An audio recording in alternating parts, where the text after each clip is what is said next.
Hello बच्चों, मैं आप लोगों की नीलम सोनी मैम आप लोगों के लिए एक नई जानकारी के साथ आप लोगों के सामने प्रस्तुत हूँ। और आज बेटा आज के वीडियो में स्पेशल मैं आप लोगों के लिए नीट के एग्ज़ाम की तैयारी के विषय में बताऊंगी कैसे नीट के एग्ज़ाम की तैयारी करें। और जो मेरा टिप्स है सिर्फ नीट एग्ज़ाम के लिए नहीं बेटा, इस टिप्स को आप बाकी एग्ज़ाम के लिए भी फॉलो कर सकते हैं। टिप्स नंबर 1, सबसे पहले आपको क्या करना है कि जिस भी एग्ज़ाम की आप तैयारी कर रहे हैं, सपोज नीट एग्ज़ाम की तैयारी कर रहे हैं, जेईई की तैयारी कर रहे हैं, सबसे पहला काम आपको उसका सिलेबस निकालना है। नेट से आप यह सिलेबस निकालिए। जब आप फॉर्म भरेंगे तो उसके साथ साथ आप सिलेबस अपने हाथ में रखिए। ठीक है, मतलब आपको तैयारी करने से पहले आपको मालूम होना चाहिए कि आपके जो आप जिस एग्ज़ाम की आप प्रिपरेशन कर रहे हैं उस एग्ज़ाम में क्या क्या टॉपिक पूछा जाएगा। सबसे पहला काम आप सिलेबस निकाल लेंगे तो आपका दिमाग क्लियर हो जाएगा कि हमको ये टॉपिक पढ़ना है। ओके, देन सेकेंड पॉइंट में आपको ये ध्यान रखना बेटा कि आप जो भी एग्ज़ाम दे रहे हैं वो किस टाइप का, टाइप मीन्स ऑब्जेक्टिव टाइप है।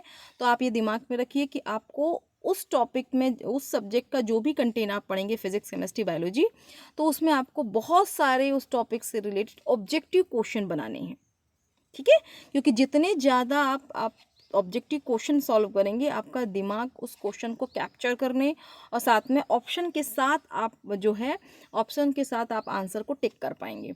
इधर कभी कभी क्या होता है, हम ऑप्शन देख के हमारा कॉन्सेप्ट डगमगा जाता है, मतलब हम कंफ्यूज हो जाते हैं कि ये वाला आंसर होगा कि ये वाला आंसर होगा। तो इस सब समस्या से बचने के लिए 2 उपाय होते हैं। सबसे पहला उपाय, जो भी आप पढ़ रहे हैं बहुत अच्छे से पढ़िए, और दूसरा उपाय ये होता है कि आप उस टॉपिक से रिलेटेड बहुत सारे क्वेश्चन को सॉल्व कर लीजिए। तो आपको आइडिया हो जाएगा कि आपके एग्जाम में किस प्रकार से क्वेश्चन पूछेगा, और ऑब्जेक्टिव में जो ऑप्शंस दिए रहते हैं उसमें से कौन सा ऑप्शन करेक्ट है इसके बारे में भी आपको अच्छे से समझ में आ जाएगा, क्योंकि आपने क्वेश्चन सॉल्व किए होंगे।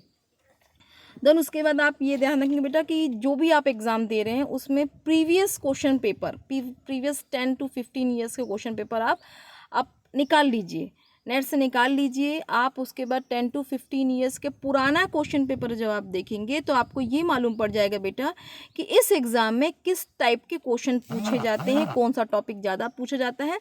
तो जब इसकी जानकारी हो जाएगी तो आपको उस सब्जेक्ट का तैयारी करना आसान हो जाएगा, है ना। एग्ज़ाम का पैटर्न समझ जाएगा तो आप बड़ी आसानी से तैयारी कर सकते हैं एग्ज़ाम की, और आपके अंदर एक कॉन्फिडेंस भी डेवलप होगा कि हाँ मैं ये काम को कर सकती हूँ। मतलब आप टॉपिक पढ़ने के बाद खाली पढ़ते जाएंगे तो आपको मज़ा नहीं आएगा। जब तक आप क्वेश्चन सॉल्व नहीं करोगे तब तक आपको कॉन्फिडेंस डेवलप नहीं होगा। हाँ, जब आप टॉपिक पढ़ेंगे और उसके बाद उसका क्वेश्चन सॉल्व करेंगे तो अगर यदि आपसे बन गया क्वेश्चन तो आपको लगेगा हाँ अब मैं पढ़ सकती हूँ, मेरी तैयारी हो रही है। तो अपने आप को जज करने के लिए कि आप सही हैं कि नहीं है, आपको ज़रूरी है कि उस टॉपिक से रिलेटेड क्वेश्चन को सॉल्व करें। समझ में आई बात। उसके बाद नेक्स्ट, कुछ लोग ऐसा होता है जैसे केमिस्ट्री बार बार भूल जाते हैं अपन, तो क्या करना है, कोई केमिकल इक्वेशन है आपको याद नहीं हो रही, तो मैंने बार बार समझाया है केमिकल इक्वेशन को लिख के देख के याद कीजिए। क्या होता है, केमिकल इक्वेशन जब तक आप लिख के नहीं देखेंगे आपको याद नहीं होगा। ठीक है, तो बार बार रिपीट कोई भी, जब सपोज अपन सिंपल सी बात करें तो आपको बार बार कोई भी चीज़ों को बार बार बोलोगे तो आपको याद हो जाता है।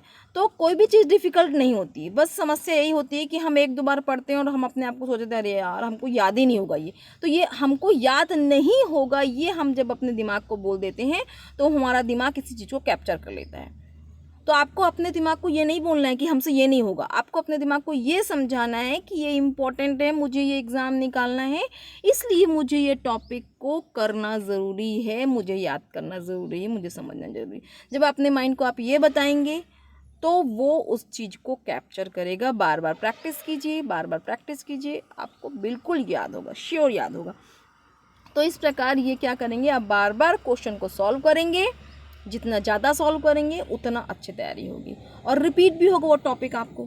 ठीक है बेटा, तो इस प्रकार आप कोई भी एग्ज़ाम की तैयारी करने से पहले क्या करेंगे, पहले सिलेबस निकालिए, उसके 10 to 15 ईयर्स क्वेश्चन पेपर निकालिए और कॉन्फिडेंस के साथ पढ़िए। अपने दिमाग को ऑर्डर कीजिए, अपने दिमाग को आप ऑर्डर कीजिए। ठीक है, कि हमें इसको पढ़ना है, याद करना है। उसकी बात नहीं कि मन नहीं लग रहा है, याद नहीं हो रहा, नो, आप उसको ऑर्डर कीजिए। फिर देखिए सब कुछ याद होगा और क्वेश्चन सॉल्व करेंगे तो आपका जो कॉन्फिडेंस भी डेवलप होगा।